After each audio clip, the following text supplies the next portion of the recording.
옛날 어느 마을에 덕자라는 여인이 이웃 여인들을 초대해 자신의 집에서 술을 함께 마시다 그만 셋 다 취해 잠이 들었다. 그런데 그 사이에 어느 사내에게 몹쓸 짓을 당하였고 이에 관할을 찾아갔다. 그래, 무슨 일로 왔는고? 저희 셋이 술에 취해 잠이 들었는데 어느 사내가 저희 셋에게 몹쓸 짓을 하였습니다. 뭐라고? 그런 일이 있었단 말이지. 그래, 그렇다면 그놈에 대해 뭐 기억나는 것이 있느냐? 잠결이 느껴진 게 힘이 좋고 경험이 많은 중년 남자였던 것 같습니다. 그래, 그리고 또 없느냐? 몸에서 냄새도 나지 않고 향긋한 게 천민은 아니고 양반 같았습니다. 그리고 또 없느냐? 손과 혀를 굉장히 잘 썼던 것 같습니다. 그래, 어떻게 말이냐? 자세히 한번 말해보거라. 너무 남사스러워 말하기 곤란합니다. 그래, 더 결정적인 기억은 없느냐? 혹시 집주인인 내 남편 짓이 아니더냐? 아닙니다. 사또. 분명 제 남편의 물건이 아니었습니다. 제 남편이 대출하면 그놈은 고구마였습니다. 이 말에 다른 여인이 맞습니다. 덕자의 남편이 아니었습니다. 아니, 뭐라고? 니년이 그걸 어떻게 알아? 아니, 뭐 그러니까 너한테 들었던 이야기들이 생각나서 말이야. 맞습니다. 덕자의 남편이 아닙니다. 그리고 우리 마을 사내도 아닙니다. 제가 마을 사내들의 맛은 다 아는데 그 사내는 처음이었습니다. 뭐라고? 그렇다면 분명 다른 마을 사내였겠군. 이에 그 여인이 계속 말하길 그런데 사또 한 가지 찜찜한 것이 그래, 말해보거라. 그러니까 저 그게 말하기가 좀 뜸들이지 말고 어서 말해보거라. 그러니까 제가 우리 마을에서 아직 사또 맛만 보지 못하였습니다.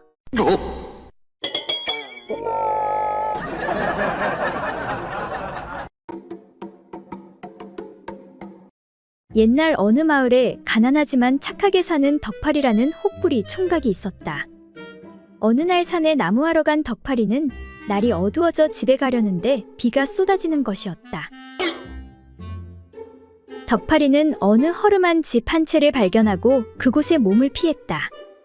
아이고, 갑자기 무슨 비가 이렇게 오는 거야? 여기서 잠시 쉬었다 가야겠구나. 심심해진 덕팔이는 노래를 부르기 시작했다. 달아 달아 밝은 달아, 얼씨구나 절씨구나 이 태백이 놀던 달아. 그런데 잠시 후 도깨비가 덕팔이 앞에 나타났다. 내 이놈, 방금 노래를 부른 게 내 놈이냐? 아이고, 죄송합니다 도깨비님. 도깨비님이 주무시고 계시는지도 모르고 한 번만 용서해 주십시오. 저는 이만 가보겠습니다. 가긴 어딜 가? 내 들어보니 노래를 잘하던데 노래의 비결이 무엇이냐? 얼마 후면 팔도 귀신 노래 자랑이 있거든. 내가 거기 한번 나가보려는데. 그 말에 덕팔이는 순간 번뜩이는 생각이 들었다. 아, 그건 말입니까? 바로 이 턱에 달린 노래 방울 주머니 때문에 노래를 잘 부를 수가 있습니다. 오호, 그렇단 말이지. 그럼 그 주머니를 나에게 넘기거라. 그렇다면 내가 금은보화를 주겠다. 정말이십니까? 도깨비는 그렇게 혹주머니와 돈주머니를 교환하였다. 그렇게 덕팔이는 혹도 떼고 큰 부자가 되었다.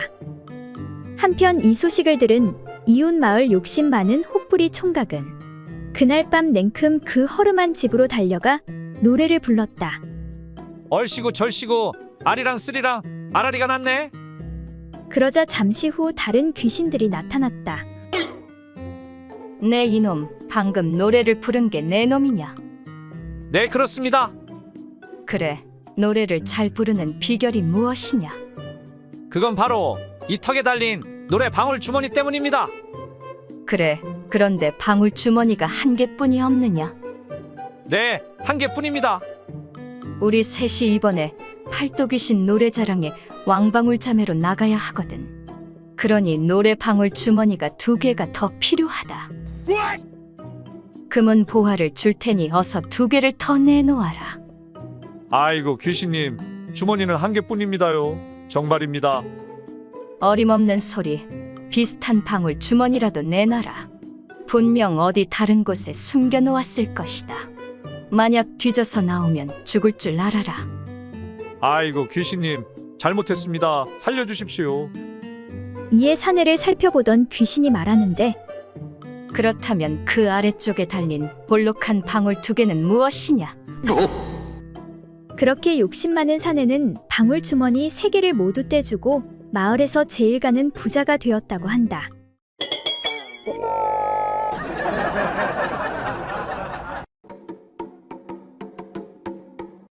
옛날 어느 고을에 커다란 배를 가지고 장사를 하는 한 상인이 생강을 사서 한 배 가득 싣고는 낙동강을 오르다 경상도 선산의 월파정나루에 배를 대고는 혼자서 중얼거렸다. 내 명색이 사내대장부로 태어나 색향으로 이름난 이곳에 와서 그냥 장사만 하고 지나칠 수야 없는 일이지. 그리하여 선산 고을에서 이름난 한 기생을 사귀게 되어 한동안 그 집에서 생활하게 되었다. 그러다 결국 한 배의 생강판 돈 모두를 탕진하고 빈손으로 돌아가게 되었다. 빈털터리가 된 상인은 옷을 다 차려입고 기생과 작별을 하면서 이렇게 얘기했다. 내가 너의 집에 와서 지내는 동안 생강 한 배를 모두 날렸으나 후회는 없다마는 다만 소원이 한 가지 있구나. 그것은 너의 그 옥문이 도대체 어떻게 생겼기에 내 생강 한 배를 다 먹어치웠는지 보고 싶구나. 밝은 대낮에 한번 보여줄 수 없겠느냐? 이 말을 들은 기생은 웃으면서 생강 상인에게 네, 그런 소원이라면 10번 더 들어드릴 수가 있습니다. 하고는 옷을 벗고 번듯이 드러누워 무릎을 세우고 상인에게 옥문을 보여주었다. 이에 상인은 기생의 옥문을 헤치고 자세히 살펴본 다음에 한탄하며 시를 한 수지었다. 멀리서 바라볼 땐 늙은 말에 힘없이 감기는 눈 같더니 가까이서 들여다보니 고름든 종기를 찢어 헤친 상처 같구나. 양쪽에 나온 입술 안에는 아무리 살펴보아도 치아가 없는데 어떻게 한 배에 가득 실린 그 딱딱한 생강을 다 먹어치웠는고. 이에 기생이 웃으며 말하길 그거야 나리께서 매일 밤 가운데 달린 숟가락으로 떠먹여 주었잖아요. 그 말에 상인은 뒤도 돌아보지 않고 곧바로 떠나버렸다고 한다.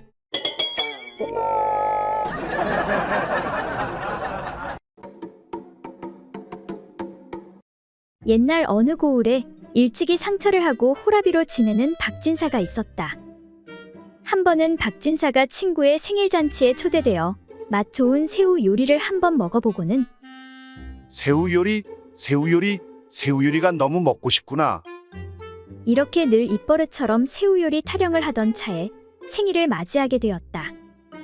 마침 짓궂은 한 친구가 커다란 새우 10댓마리를 선물로 사들고 가서 박진사의 몸종을 불러내어 새우 요리하는 방법을 자세히 가르쳐주고는 장난삼아 말했다. 이 새우를 삶으면 내년이 진사 어른과 그렇고 그런 일이 있었는지 없었는지를 당장에 알게 될 것이다. 아니, 그런 것을 어찌 알 수 있단 말입니까? 깜짝 놀란 몸종이 물어보았다. 즉 그러한 사실이 있다면 이 새우는 분명히 빨갛게 될 것이니라. 이 말을 듣고 몸종은 부끄러워하며 부엌 안으로 들어갔다. 친구와 박진사는 이야기꽃을 피우며 이제나 저제나 하고 새우 요리가 나오기만을 고대하고 있는데 한식경이 지나도록 좀처럼 나오지 않는 것이었다. 아니 왜 이렇게 새우 요리가 안 나오는 게야? 그리하여 박진사가 안에다 대고 소리쳤다. 얘야, 새우 요리는 어떻게 되었느냐? 예, 나으리. 이제 곧 가지고 나갑니다요. 몸종이 부엌 쪽에서 대답했다. 그러나 그 다음에도 상당히 기다리게 한 뒤에야 겨우 몸종이 빨갛게 익어 김이 무럭무럭 오르는 새우 요리 접시를 들고 나와서는 상 위에 내려놓더니 얼굴이 새우보다 더 새빨개져서 박진사를 보고 말했다. 나으리, 그러기에 쇳내가 뭐라고 그랬사옵니까? 금방 들통 날 거라고 여쭙지 않았사옵니까? 이에 깜짝 놀란 박진사가 말하길. 아니 뭐라고? 그렇다면 내 물건이 작고 부실하다는 것이 들통났단 말이냐?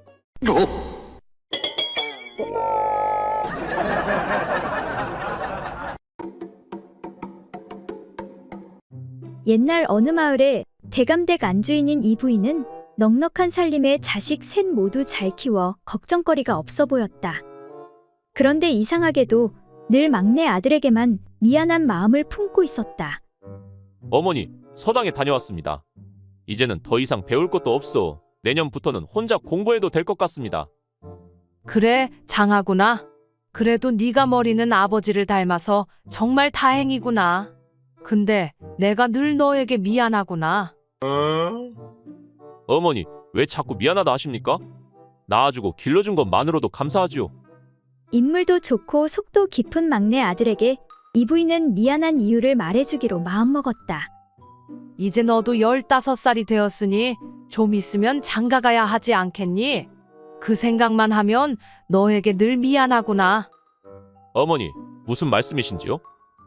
이어미가 장남 일복이를 가졌을 때 매일 밤마다 가지가 땡겨서 가지만 먹었단다. 그래서인지 일복이 바지 속에 가지만 한 것이 자리를 잡았지. 아무튼 정말 미안하구나. 어머니, 무슨 말씀인지 모르겠습니다. 일복이 형은 얼굴도 매주 같고 머리도 영 아니잖아요. 하지만 일복이 따라다니는 계집들이 동네 한 바퀴지 않느냐. 아, 그러게 말입니다. 정말 희한하네요. 이 부인은 계속 말을 이었다. 그리고 말이다. 둘째 이순이를 가졌을 때 이어미가 매일 밤 수박을 2통씩 먹었단다. 네, 그래서요? 그래서인지 둘째 이순이 저고리 속에 수박만한 것이 2개 달렸단다. 아무튼 정말 미안하구나. 무슨 말씀인지 모르겠는데요. 이순이 누님도 개구리 발가락처럼 생겼잖아요. 그래, 하지만 이순이 따라다니는 사내들 역시 동네 2바퀴지 않느냐. 아, 그러게 말입니다. 정말 희한하네요. 근데 이어미가 널 뱃속에 가졌을 때 말이다. 네, 어머니, 말씀해 보시지요. 이상하게도 번데기가 당겨서 종일 번데기만 먹었단다. 그래서 아무래도 이어미는 내가 장가를 못 갈까 걱정이 되는구나. 그 말에 놀란 아들이 말하길. 아, 그렇군요. 어쩐지 이상하다 했는데 그것 때문이었군요. 아무튼 이어미가 정말 미안하구나. 어머니, 그것 때문에 내 젖꼭지가 이렇게 큰 거였군요.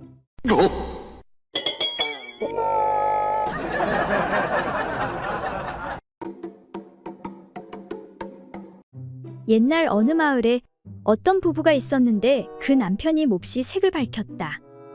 그래서 아내와 더불어 갖가지 기교를 시험하여 논일다 보니 아내 또한 거기에 재미를 붙이게 되어 어느덧 둘의 음란함은 날이 갈수록 더해갔다. 어느 날 부부는 또 새로운 방법으로 재미를 보려고 고민 중이었다. 여보 마누라, 뭔가 색다른 것이 없을까? 오늘은 날이 어둑어둑해질 때 마당에 나가서 한번 놀아볼까? 우리 집 마당에서 그냥 하는 것이 무슨 재미가 있겠어?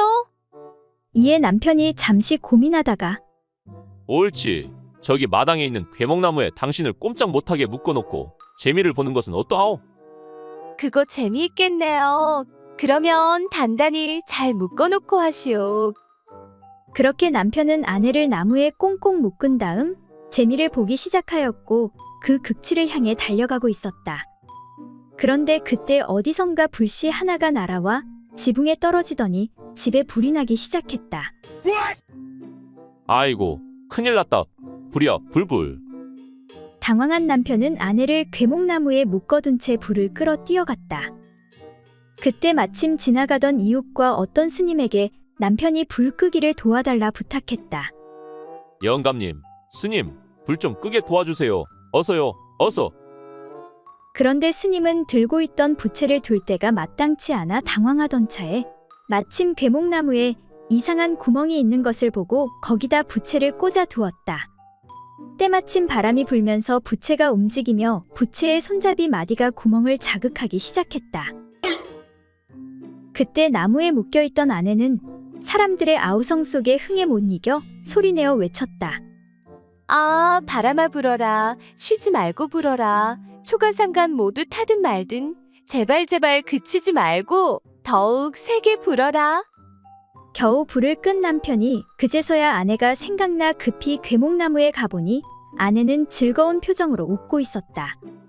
아니, 당신은 집이 홀랑 다 타버릴 뻔했는데 뭐가 그리 좋아 웃고 있는 것이오?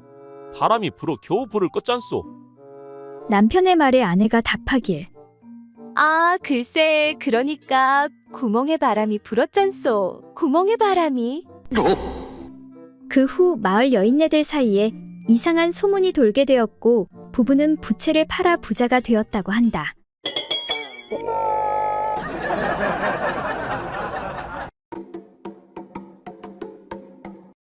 옛날 어느 마을에 30살이 넘도록 여자를 만나보지 못한 한 사내가 어느 의원을 찾아왔다.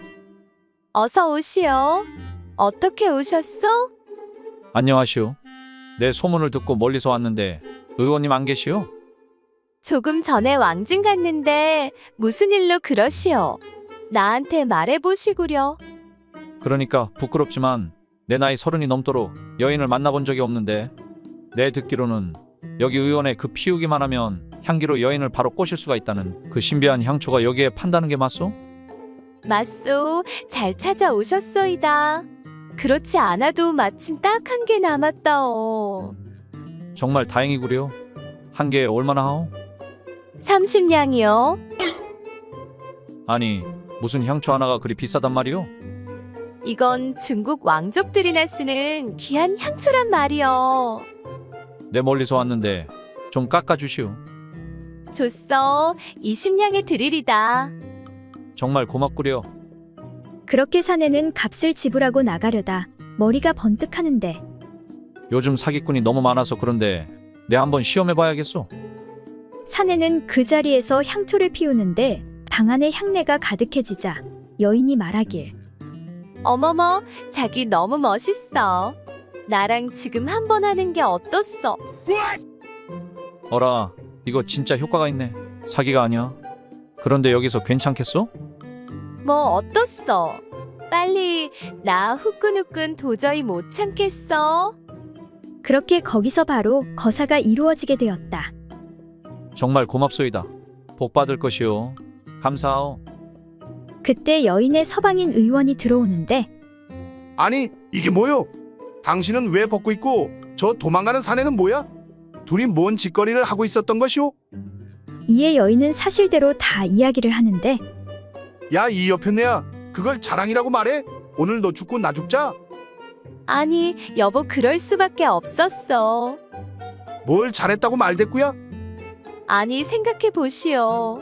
그놈이 여기서 향초를 피울지 누가 알았겠어. 그런데 내가 넘어간 척 안 하면 당신이 사기꾼인 거 다 들통나는데 그러다 관아에 고발이라도 하면 어떡하오? 이에 할 말이 없어진 의원은 잠시 생각하다 다시 화를 내는데 아니 그건 어쩔 수 없다지만 당신은 왜 맘대로 열량이나 깎아주는 것이오?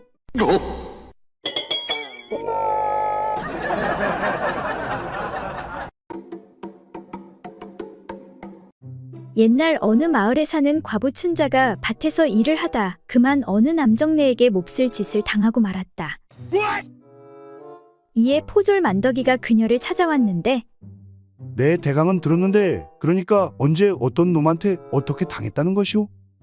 그러니까 어제 밭에서 감자 캐는데 어떤 놈이 뒤에서 덮쳐버리는 게 아닙니까? 내 그대로 엎어져서 꼼짝도 못하고 당하고 말았소이다. 그놈 참 번개같이 해치웠나 보네. 그래도 그렇지 소리도 못 질렀소. 소리를 어떻게 칩니까? 숨이 턱턱 막히는데 힘은 또 어찌나 좋던지. 그럼 도망가는 놈 바지가랑이라도 잡고 늘어지지 그랬소. 말도 마시구려. 달리기는 또 어찌나 빠른지. 정신 차려보니 저 멀리 도망가 사라지고 없었다오. 참으로 갑갑하구만 갑갑해. 그럼 그놈 얼굴은 봤소? 못 봤소이다. 아니 얼굴을 못 봤다는 게 말이 돼요. 어찌 그럴 수 있단 말이오? 땅에 얼굴이 박혀 있었다니까. 그러니 어떻게 얼굴을 보겠소? 아무리 그래도 그렇지 그냥 돌아보면 볼 수 있잖소. 그러다가 빠지면 어떡하오? 그렇다면 이미 잡기는 글렀네 글렀소. 할 수 없소. 그냥 밭일하다 새참 먹은 셈치고 잊어버리시오. 이에 여인이 떼를 쓰며 안 돼요. 찾아야 돼요. 새참을 어찌 한 번만 먹소? 그렇게 맛있는 새참이 어디 흔하단 말이오? 얼른 찾아주시오. 아니 이 여인 내가 보자 하니까 바쁜 사람 데려다 장난치는 것도 아니고 아무런 단서도 없이 어찌 찾는단 말이오. 안 된다니까 그러시오. 난 꼭 그놈을 찾아야 한단 말이오. 이거 참. 그때 포졸은 한 가지 생각이 번뜩이는데 그렇다면 이렇게 하는 게 어떻겠소? 무슨 방법이라도 있어? 새참도 종류가 많으니 이번에는 포졸 새참 한번 맛보시오.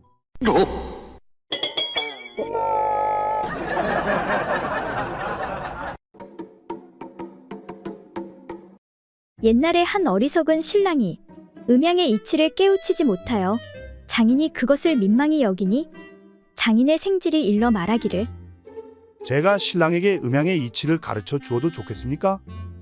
하고 여쭈니 장인이 반가워하며 이를 허락했다. 이윽고 그 생질이 신랑에게 말하기를 내게 화촉동방편이란 책이 있는데 밤중에 문 밖에서 그것을 읽을 터이니 자네는 그에 따라 시행하도록 하게. 하니 신랑은 그 말에 따라 방 안에 있고 장인의 생질이 큰 소리로 문 밖에서 읽어 가로되 먼저 옷을 벗도록 하여라. 하니 신랑이 따라하였다. 또 소리치기를 신부를 묘에 눕히도록 하여라. 하고 또 소리치기를 신부의 두 다리를 들도록 하여라. 하고 또 신부의 구멍을 찾아 너의 물건을 넣도록 하여라. 한즉 신랑이 그 말의 뜻을 몰라 가만히 물어 가로되 구멍이 도대체 어느 곳입니까? 하니 생질이 웃으며 말하기를 배꼽아래 새치에 이르되 항문에는 아직 이르지 아니한 곳으로 도끼로 찍은 듯한 구멍이 있으니 그곳에 물건을 넣도록 하여라. 하니 신랑이 그 말과 같이 한 후에 또 묻기를 물건을 넣은 후 또 다른 가르침은 없습니까? 하거늘 이에 생질이 말하길 물건에 나아가고 물러가매 절도가 있게 하거라. 라고 한즉 이에 신랑이 그 다음에는 또 어떻게 해야 하나요? 그것을 계속해서 반복하도록 하거라. 이윽고 다음날 아침이 되어 신랑이 생질에게 그 화촉동방편이라는 책은 도대체 어디에 있습니까? 그래, 또 무엇이 궁금한 것이냐? 이에 신랑이 화를 내며 아니, 한번 넣은 후에 다시 빼고 또 신부를 일으킨 다음에 눕히고 다리를 들고 다시 구멍을 찾아 넣으려니 너무 힘들어서 다시는 안 하렵니다.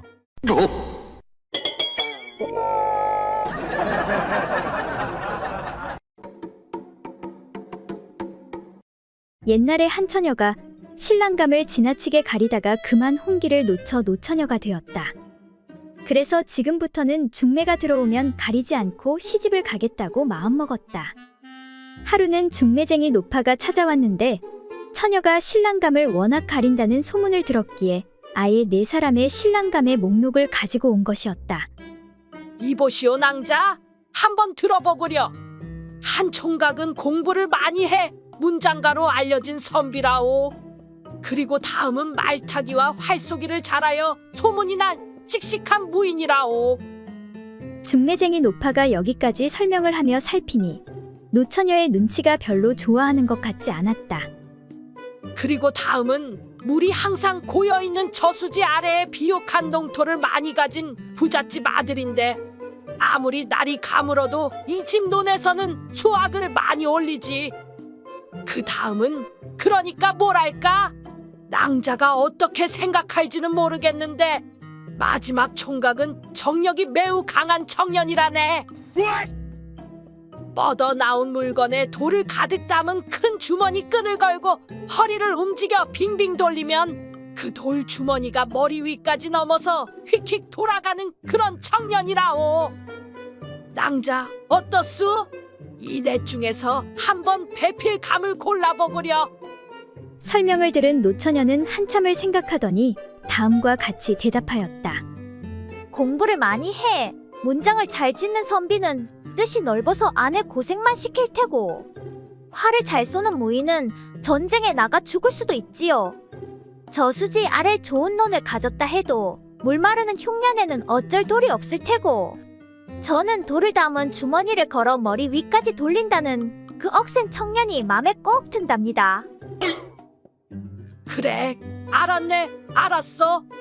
그런데 말이지, 그 억센 청년은 돌 주머니를 돌리다 그만 머리를 맞아 바보가 되었다더군.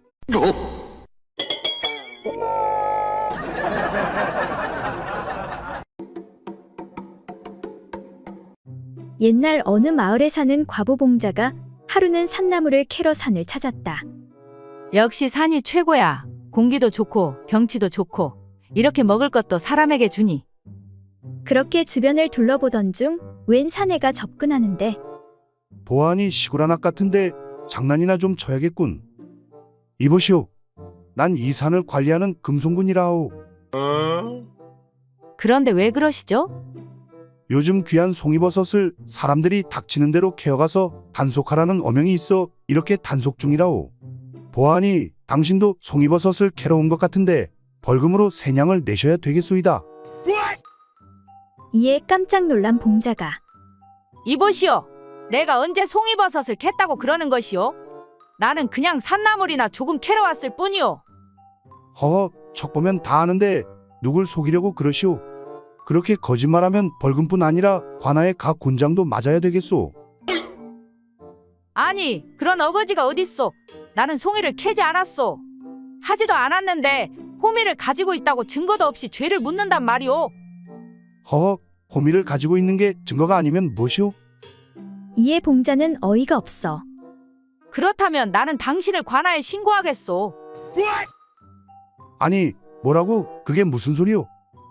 당신이 나를 겁탈하려 하지 않았소. 아니, 그게 도대체 무슨 소리오?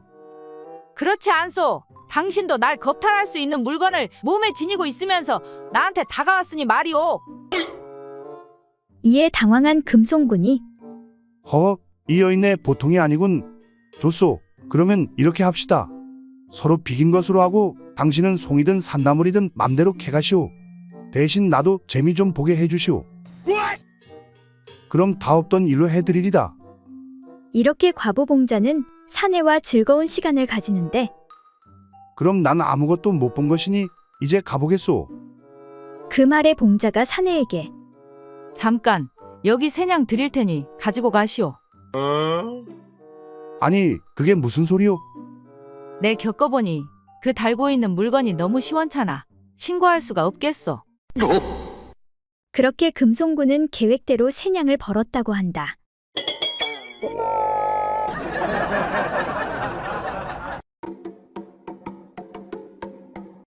옛날 어느 마을에 최대감과 그 집 여종인 달자는 서로 그렇고 그런 사이였다. 그 둘은 집안 사람들 몰래 만나고 있었고 아무도 그 사실을 모르고 있었다. 아이고 달자야, 네가 없었으면 내가 무슨 낙으로 살았을꼬. 이거 얼마 안 되지만 새 옷이라도 하나 사 입도록 하거라. 내 오늘 밤 자시에 내 방으로 갈 테니 기다리고 있거라. 대감마님도 참 어젯밤에도 오셔놓고. 그러던 어느 날 손녀딸이 대감마님에게 물었다. 할아버지, 나 궁금한 게 있는데. 그래, 옥경아, 뭐가 그렇게 궁금한 것이냐? 할아버지, 내가 사흘 전 밤에 본 게 있는데. 그래, 뭘 봤는데? 뒷간 다녀오다 봤는데 달자방에 왜 할아버지가 있었어? 그리고 왜 달자가 할아버지 배 위에서 방방 뛰는 거야? 깜짝 놀란 대감은 서둘러 둘러대기 시작했다. 아, 그게 말이지. 할아버지가 요즘 배가 많이 나왔잖니. 그래서 달자가 할아버지 배에 바람을 빼주려고 그랬단다. 아, 그랬구나. 그럼 나도 할아버지 배에 바람 빼는 거 도와줄까? 아니다. 넌 아직 어려서 안 된단다. 아무튼 이건 어른들 일이니 걱정하지 말고 너는 내 할 일이나 하면 된단다. 그리고 아무에게도 네가 본 걸 말하지 말거라. 특히 할머니한테는 절대로 말하면 안 된단다. 알겠지? 이에 손녀가 말하길. 그럼 어쩔 수 없지 뭐. 그런데 할아버지 배에 바람 못 뺄 텐데. 허허, 그런 건 걱정하지 말래도. 안 되면 또 다른 거 하면 된단다. 할아버지, 아무튼 그 방법은 절대로 안 되니까 이제 하지 마. 이에 궁금한 생각이 든 최대감이 손녀에게 물었다. 그래, 그럼 도대체 뭐 때문에 안 된다는 것이냐? 그러니까 할머니가 몇 년 전부터 돌쇠배에 바람 빼주고 있는데 아무 소용 없어.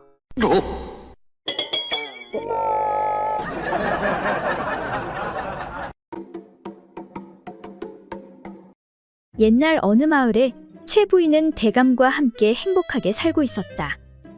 그러던 어느 날 젊은 첫 명월이가 들어온 후 최 부인은 찬밥 신세가 되고 말았다. 대감은 최 부인은 거들떠보지도 않고 대놓고 명월이만 챙겼다. 대감, 요즘 얼굴 보기가 도통 어렵습니다. 내가 요즘 나란 일로 너무 바쁘다 보니 말이야. 또 나가봐야 되겠소이다. 이때 문 밖을 나서는 대감에게 명월이가 어르신, 요즘 왜 이리 뜸하시옵니까? 섭섭합니다. 네, 일이 바빠서 그랬느니라. 오늘 밤은 꼭 갈 터이니 목욕제게 하고 기다리고 있거라. 내 아주 오늘 밤 혼쭐을 내줄 것이니 단단히 각오하고 있거라.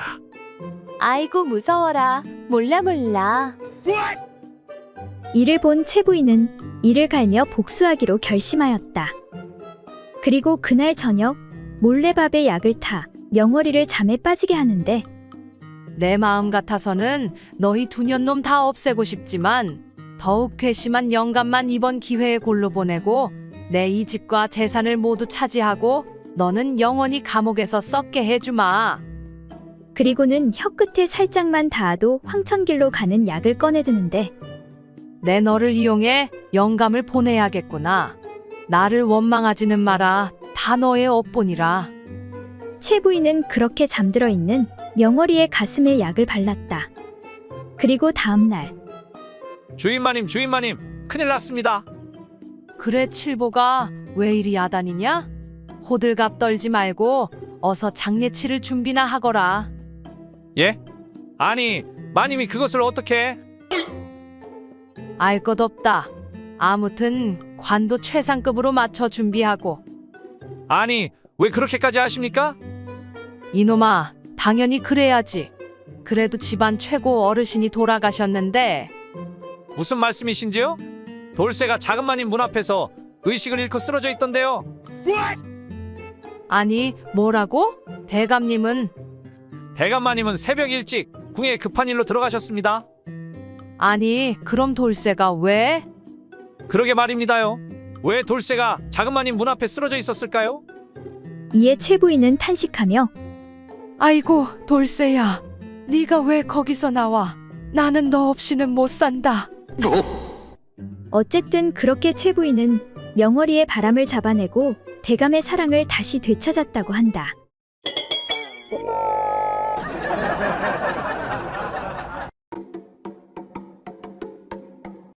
옛날 어느 마을에 어리숙한 처녀 말자가 내일 혼례를 치르게 되었다. 바로 같은 대감댁종으로 살고 있는 떡새와 백년가약을 맺은 것이었다. 말자는 행복했지만 지금까지 남자 손 한 번 못 잡아봐서 모든 게 낯설고 두려웠다. 그래서 어려서부터 친자매처럼 지냈던 춘자에게 이런저런 조언들을 듣기로 하였다. 그러니까 이제 마지막으로 가장 중요한 것을 이야기하자면 남자는 말이지 자고로 그게 없으면 남자가 아닌 것이야. 바로 양다리 사이에 솔방울이 2개 있어야 해. 딸랑딸랑 솔방울 말이야. 그리고 중간에 튼튼한 가지가 하나 있어야 돼. 그게 시들시들하면 영 남자고시를 못한다니까. 잘 기억해야 돼. 솔방울 2개의 가지 하나야. 솔방울 2개의 가지 하나. 춘자의 조언을 가슴에 새겨들은 말자는 드디어 첫날 밤을 치르게 되었다. 그리고 다음 날 말자는 이른 아침부터 춘자를 찾아가는데 성님, 큰일 났어라. 큰일. 아니 글쎄, 우리 서방님이 남자가 아닌가 보. 아니 그게 무슨 소리야? 딱 봐도 건장하고 힘 좋은 사내잖아. 성님이 기억하라고 말한 거 있잖소. 솔방울 2개, 가지 하나. 그래, 그랬었지. 어제 첫날 밤을 치렀는데 부끄러워 눈을 감으려고 하다가 성님 말이 생각나 일이 끝날 때까지 두 눈 번쩍 뜨고 지켜봤어라. 아, 근데 우리 서방님 다리 사이에 솔방울 2개랑 대추 1개가 있지 뭐시오. 그러더니 좀 있다가 솔방울 2개에 무한개가 되더니 또 좀 있다가 다시 솔방울 2개에 대추 1개가 돼버렸소. 성님, 우리 서방이 무슨 큰 병이 있는 것 같은데 어찌하면 좋겠소. 이에 춘자가 웃으며 걱정 붙들어매. 내가 말을 안 했는데 원래 커졌다 작아졌다 하는 거야. 그나저나 가지가 아니라 무우라니 부럽다 부러워 동생. 이에 말자가 걱정스런 얼굴로 다시 말하는데 성님, 그게 다가 아니어라. 아 글씨 나한테다 오줌까지 싸버렸소.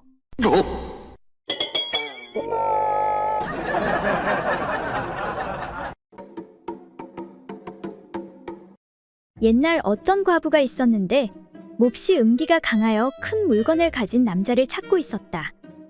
옛말에 코가 큰 사람은 물건도 크다 하였으니 어디 코가 큰 사람을 찾아봐야겠다. 하루는 장에 가서 오가는 사람들을 자세히 살펴보고 있었는데 코가 큰 사람이 보이지 않아 실망하고 있었다. 저녁 무렵이 되어 갈 때 어떤 한 사람이 지나가는데 행색은 초라하였으나 그의 코를 보니 보통 사람의 코보다 몇 배나 되어 보였다. 드디어 찾았네. 찾았어. 이에 여인은 몹시 기뻐하며 이 사람이야말로 물건이 매우 클 것이라 생각하고 가머니설로 유인하여 집으로 데리고 왔다. 과부는 산의 진미를 차려놓고 저녁을 대접한 후에 밤이 되기를 기다렸다. 차린 것은 별로 없지만 맛있게 드시구려. 처음 만난 내게 이런 대접을 해주니 정말 고맙소이다. 그리하여 과부는 드디어 사내와 즐거운 시간을 가지게 되었다. 그런데 의외로 그 사람의 물건이 어린 아이의 것과 같이 작아 쾌감을 느낄 수가 없었다. 과부는 분함을 참지 못하여 아니, 코가 이렇게 큰데 물건은 어린 아이만도 못하다니. 내가 속았네. 속았어. 하고는 사내를 책망하였다. 차라리 저 큰 코로 하는 것이 낫겠네. 낫겠어. 하고는 남자의 얼굴 위에 엎드려 코를 그곳에 들이밀어 보니 오히려 남자의 물건보다 훨씬 좋아서 자유자재로 문지르며 즐거운 시간을 보냈다. 그러는 동안에 첫 딸기 울고 날이 밝기 시작하자 여인은 그 남자를 얼른 쫓아내었다. 어디서 그런 물건을 달고 사기를 치는 것이오? 얼른 나가시오. 남자는 세수도 못한 채 쫓겨나 자기 집으로 돌아가는데 길가에서 마주친 사람이 그의 얼굴을 보면서 아니, 무슨 놈의 미음이 온 얼굴에 묻어 있어. 당신은 미음을 입으로 먹지 않고 코로 마셨소. 이에 당황한 남자가 둘러대길. 그러니까 의원이 그러는데 코에 미음을 바르면 피부도 좋아지고 복이 온다고 하지 않겠소?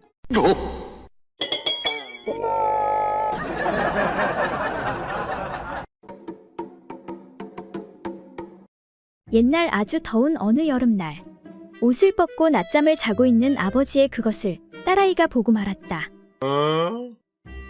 궁금한 딸아이가 어머니에게 어머니, 저한테는 없는 아버지한테 달려있는 저것이 뭐예요? 하고 묻자 난감한 어머니가 얼떨결에 대답하기를 저것은 그러니까 저것은 말이지 창자라는 거다. 창자. 그 뒤로 10수년이 지난 후 딸은 몰락한 가난한 양반집으로 시집을 가게 되었다.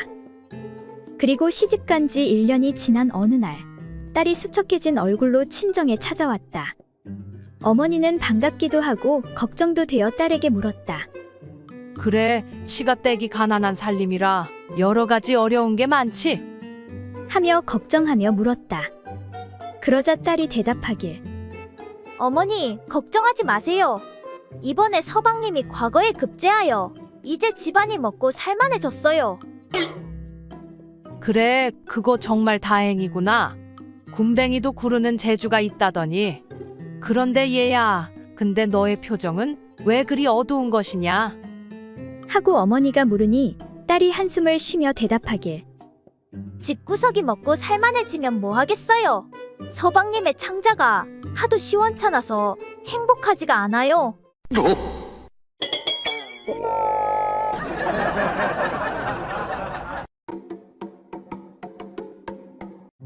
옛날 어느 고을에 한 한 스님이 있었는데 마을에 시주를 받으러 내려갔다가 마을 사내들이 모여 하는 말을 듣게 되었다. 천하의 여인의 옥문 맛보다 더 좋은 것은 없다네. 그렇고 말고 세상에서 제일 귀한 맛이 아니던가. 스님은 어려서 절에 맡겨졌기 때문에 그 말이 무슨 뜻인지 알 수가 없었다. 그 뒤로 스님은 귓가의 사내들의 말이 계속 맴돌며 스님을 괴롭혔다. 도대체 여인의 옥문의 맛이 어떻길래 그러는 것인지 참으로 궁금하구나. 스님은 옥문 맛을 한번 보았으면 하고 늘 마음속에 소원했다. 그러던 어느 날 홀로 깊은 산길을 가고 있는데 스님의 먼 발치에서 한 여인이 걸어오고 있는 것을 보았다. 이에 스님은 속으로 크게 기뻐하며 아무도 없는 산속에서 저 여인을 만났으니 그 옥문이라는 것의 맛을 볼 절호의 기회가 아닌가. 그리 생각한 스님은 여인에게 다가가 정중하게 합장을 하고 부탁했다. 소승이 아직까지 옥문 맛을 한 번도 보지 못하였는데 그 맛을 좀 보여주실 수 있겠습니까? 이에 여인이 말하길 그거야 뭐 어려울 것도 없지요. 은큼한 여인은 스님 맛을 볼 수 있게 된 것이 반가워서 얼른 가랑이를 벌리고 돌 위에 누웠다. 이에 스님은 바랑에서 나무 숟가락을 꺼내서 옥문 안을 긁어내어 맛을 보더니 얼굴을 찌푸리며 이크! 이런 고리타분한 맛을 그렇게 좋다고 하니 참으로 미친놈들일세. 그래도 혹시 모르니 숟가락을 깊이 넣어 다시 한번 맛을 봐야겠구나. 이에 한껏 기대를 하고 있던 여인은 스님의 행동에 화가 나 아니 스님 거기는 나무 숟가락을 넣는 것이 아니고 가운데 달린 가죽 방망이를 넣어야지요. 아니 그게 무슨 소리요? 아, 그 오줌 넣을 때 쓰는 가죽 방망이 말이요. 이에 깜짝 놀란 스님이 예끼 어찌 세상에서 제일 귀한 음식에 그런 것을 넣을 수가 있단 말이오. 역시 속세 사람들의 말은 도무지 믿을 수가 없다니깐. 그렇게 스님은 옥문의 맛을 평생 보지 못하고 수행에 정진하였다고 한다.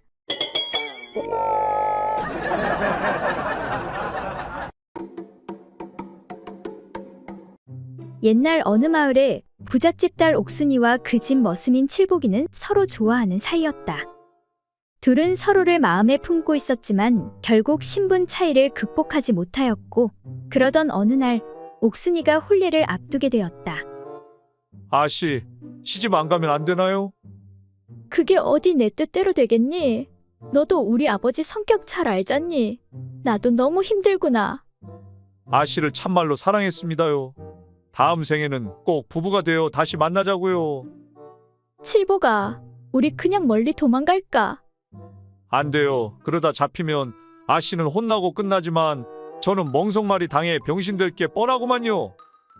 그때 마침 별똥별이 떨어지는데 아씨, 별똥별이에요. 별똥별에 대고 소원을 빌면 소원이 이루어진대요. 그렇게 둘은 소원을 빌게 되었다. 우리 아씨 평생 결혼 못하게 해주세요. 아씨, 무슨 소원을 빌었어요? 글쎄, 나는 칠복이 내 소원이 이루어지라고 빌었지. 너는 무슨 소원 빌었는데? 아씨와 마지막으로 뜨거운 밤을 보내게 해달라고 빌었어요.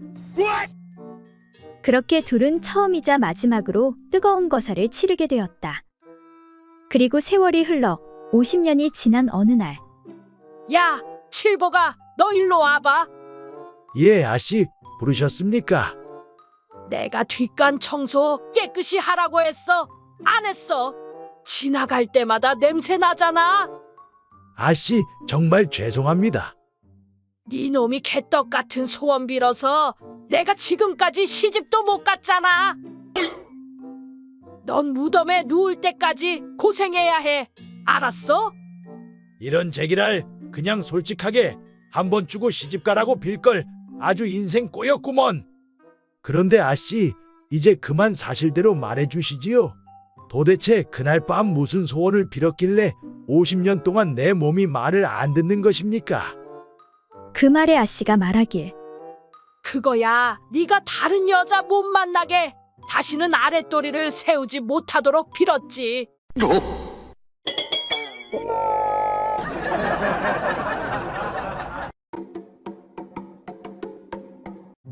옛날 어느 고을에 박씨 성을 가진 한 선비가 어떤 기생에게 완전히 빠져 글 공부를 게을리하게 되었다. 이에 하루는 그의 친구들이 충고를 해야겠다고 생각해 자리를 마련해 만나게 되었다. 늦게 배운 도둑질이 무섭다더니 글만 읽던 자네가 기생에게 빠져 사내로서 대의를 잊고 사는 게 친구로서 참으로 안타깝고 걱정이라네. 또한 자네 식구들과 친척들도 걱정이 이만저만이 아니라네. 그건 나도 잘 안다네. 여색을 멀리해야 마땅해. 내 가까이 하지 않으려고 하였으나 내 메오리의 아름다운 모습만 보고 있노라면 모든 근심 걱정을 잊게 되고 나쁜 것이라면 조금도 찾을 수 없는 걸 어찌하겠는가? 그러자 친구들이 책망하며 이 친구가 단단히 홀렸구만 홀렸소. 아무리 예쁜 여인이라도 어찌 나쁜 것이라고 하나가 없겠는가? 정말이라네. 그렇다면 그녀가 뒤를 볼 때면 왜 그 더러운 것을 못 보았는가? 이에 선비가 웃으며 말하길 왜 못 볼 리가 있겠는가? 그녀가 뒷간에 오를 때를 보면 마치 공작새가 오색 구름을 타고 깊은 계곡 속에 들어가는 것과 같고 분홍색 치마를 걷어 올리고 아랫도리를 드러낼 때에는 그 엉덩이가 반쯤 구름 사이에 구르는 쟁반과 같고 또 쏟아지는 소피 소리를 듣자 하면 마치 운모가 붉은 입술을 열고 구슬을 토해내는 것과 같고 메오리의 방귀 소리를 말하자면 날아가던 꾀꼬리가 꽃나무에 앉아서 100가지 노래를 부르는 것과 같으며 그녀가 큰 볼일을 쏟을 때면 노랑 장미꽃잎이 어지럽게 떨어지는 것이 아닌가 하는 생각이 든다네. 이에 친구들이 크게 탄식하며 야, 이 친구 이거 완전 맛이 가버렸네. 맛이 갔어. 야, 이 정신 나간 친구야. 내 듣자 하니 음식 앞에서 더럽게 무슨 말도 안 되는 소리를 하는가? 그렇게 좋으면 그 장미꽃에다가 밥이라도 비벼 드시게나.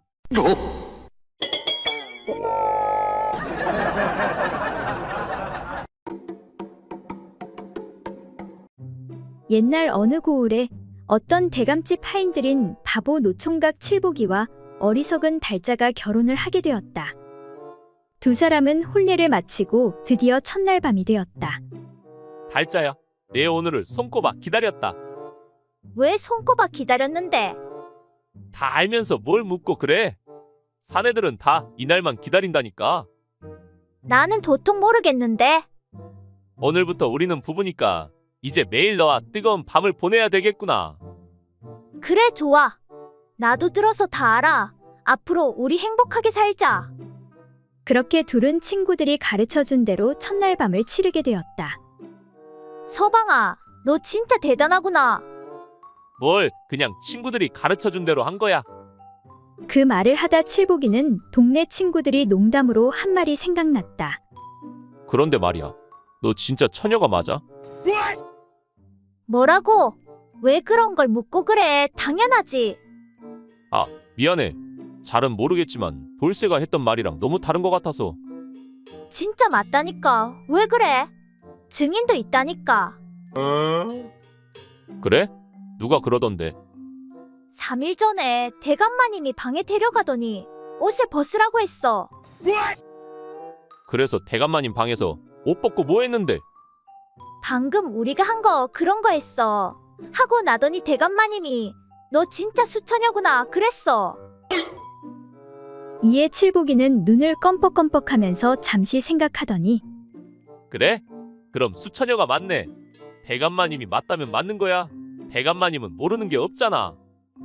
그러자 달자가 칠복이에게 묻는데 그런데 서방아, 너는 수총각 맞아? 그럼 나도 진짜 총각 맞아? 그래, 누가 그러던데? 안방마님이 한 10년 전에 총각 맞다고 했어.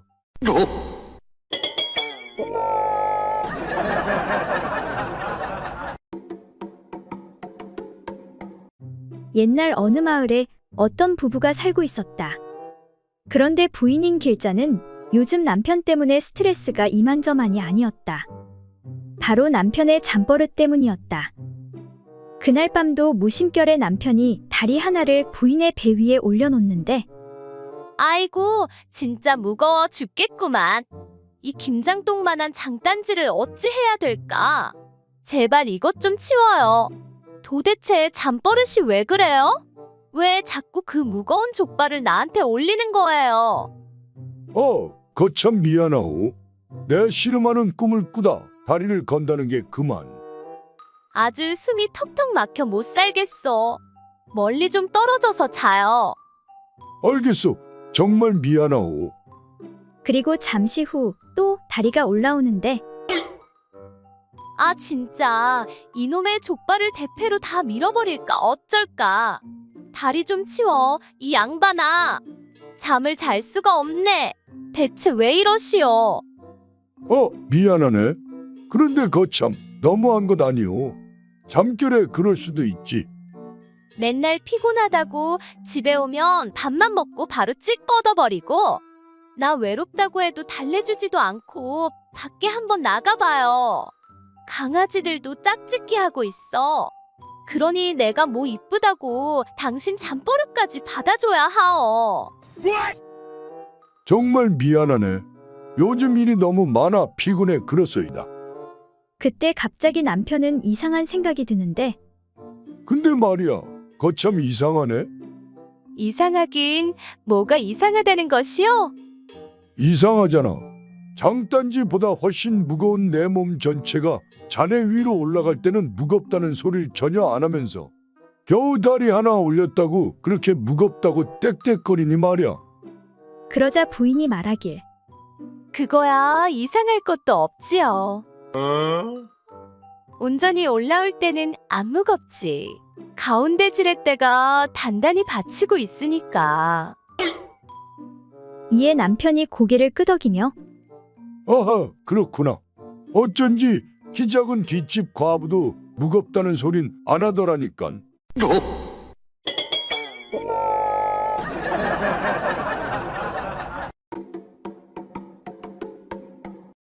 옛날 어느 마을에 사는 한 노부부가 어리석은 바보사위를 얻어 함께 살고 있었다. 하루는 노인이 딸에게 떡을 만들어 먹자고 하였다. 얘야, 출출한데 떡이나 좀 쪄오너라. 잠시 후 배고픔을 참지 못한 사위가 부엌으로 들어가 여보, 배고파 죽겠어. 언제 떡을 먹을 수 있어? 이에 딸이 떡을 사위에게 건네주는데 네, 이제 다 했어요. 이 접시의 떡은 당신 드시고 저 접시는 아버지께 드리세요. 알겠어. 사위는 떡을 들고 장인어른 앞에 앉아서 장인 어른, 떡이 참 맛있고 좋습니다. 그런데 누구 것이 더 많은지 세어봐야겠어요. 하며 사위는 떡을 세기 시작했다. 장인 어른의 것은 5개, 내 것은 7개구나. 하하, 여보, 내 것이 2개 더 많소. 그 말을 듣고 딸은 너무나 부끄러운 나머지 대답할 수가 없었다.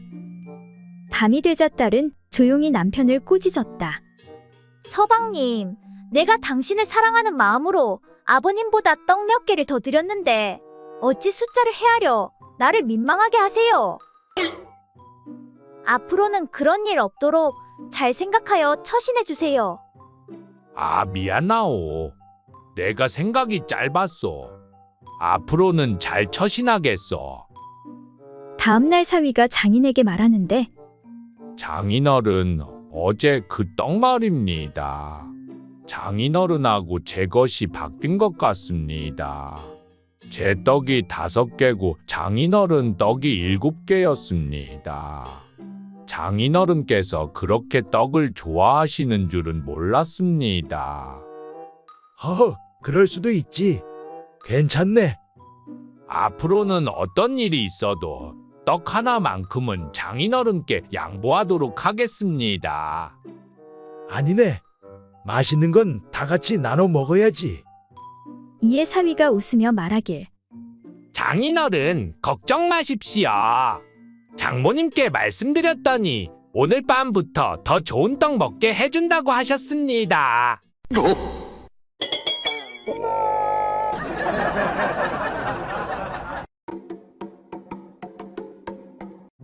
옛날 어느 마을에 달자라는 한 과부가 살고 있었다.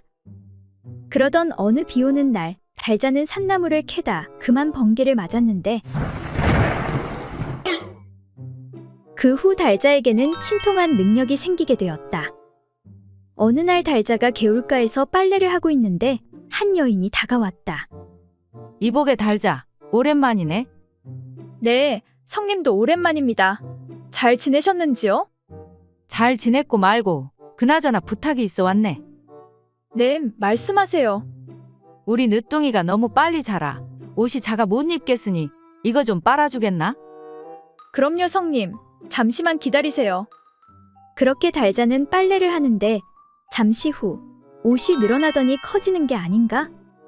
정말 신기하고만 그려. 어떻게 자네 손을 거치면 작았던 것이 이리 커지는지. 그러게요. 저도 이게 무슨 일인지 모르겠네요.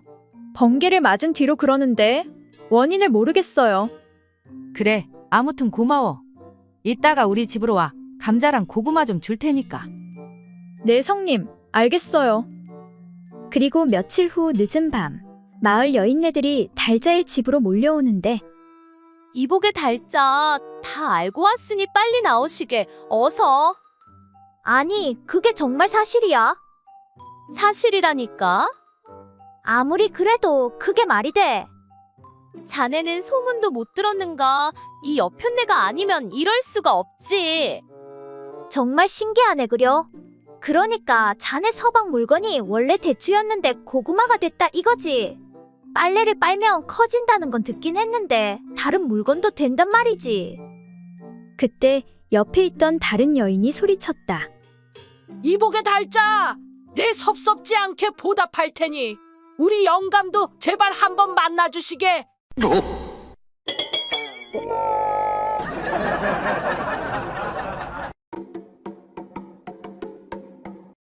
옛날 어느 마을에 어떤 한 선비가 자신의 잘못을 뉘우치기 위해 산을 올랐다. 선비는 자신이 고민이 있을 때 자주 가는 암자의 법사를 찾아가 사정을 털어놓기로 하였다. 처사님, 대체 어떤 일 때문에 그리 심란하십니까? 다 말씀해 보시지요. 그것이 말입니다.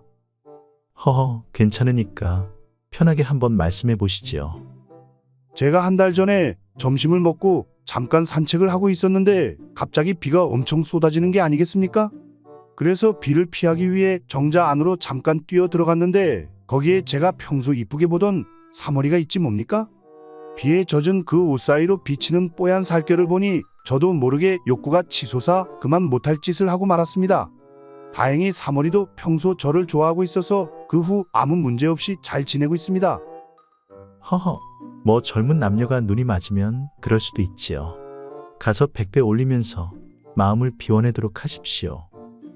이에 선비가 잠시 머뭇하며 또 말하길. 근데 그게 끝이 아닙니다. 일주일 전에 오랜만에 이웃마을 친구 집에 갔었는데 친구는 외출 중이라 없고 그 부인만 있지 뭡니까? 그래서 그냥 나오려는데 또 갑자기 비가 억수로 내리는 게 아니겠습니까? 그래서 하는 수 없이 친구 부인이 주는 술상을 받으며 이런저런 이야기를 하다가 취기에 그만 못할 짓을 하고 말았습니다.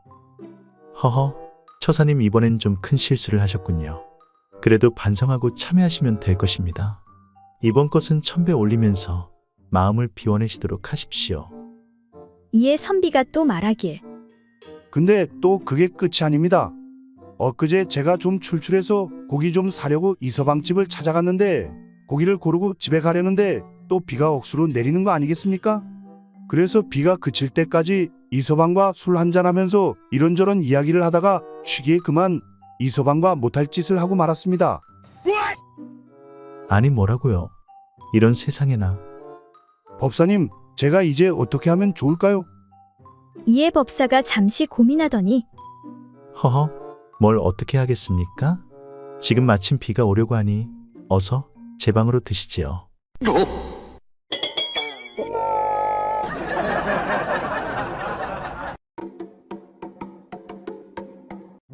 옛날 어느 마을에 사는 춘식이와 갑수는 주막에서 한가히 낮술 한 잔을 하고 있었다.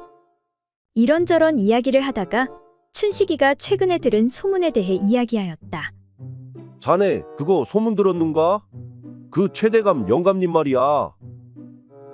그 최대감 당연히 알지? 우리 마을에서 돈이 가장 많다는 그 영감님이 아니야. 하도 돈이 많아서 볼일 보고 뒤도 비단으로 닦는다는 소문이 있던데. 그게 정말 사실인 거야? 아니, 그게 아니고 글쎄 그 영감님이 말이야. 18살 계집을 첩으로 들였다지 뭔가. 거참 노인네가 팔팔하고만 팔팔해. 80 노인이 그 나이에 거 무리하는 거 아닌지 몰라. 아무튼 정말 부럽다, 부러워.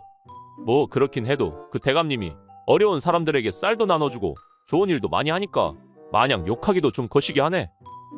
이에 춘식이가 한마디 하는데 그건 그렇고 내가 문제 하나 낼 테니 한번 맞춰보시게. 80살 노인하고 18살 처녀가 하룻밤을 보내게 됐소. 그런데 다음날 아침에 눈을 떠보니 한 사람이 죽어 있는 거야. 과연 누가 죽어 있었을까? 갑수가 잠시 고민하다 말하길. 아마도 80살 노인이 아닐까. 왜 그렇게 생각하는가? 그거야 보나마나 처녀가 그 노인의 재산을 가지려고 해쳤거나 아니면 늙은 노인이 밤새 힘쓰다가 골로 간 거겠지. 아니야, 18살 처녀야. 무엇 때문에 그런가? 그건 바로 식중독 때문이지. 식중독? 그게 무슨 소린가? 그거야, 유통기한이 한참 지난 걸 먹었으니까 처녀가 골로 가는 거지. 거참 말되는구먼. 그때 주막집 주인이 지나가며 말하는데 그건 내가 잘 아는데 아마 둘 다 죽었을 것이오. 아니, 왜 그렇게 생각하는가? 이에 주모가 말하길. 처녀는 유통기한이 한참 지난 상한 걸 먹었고 영감은 아직 덜 익은 고기를 날로 먹었으니 둘 다 골로 간 것이 아니오.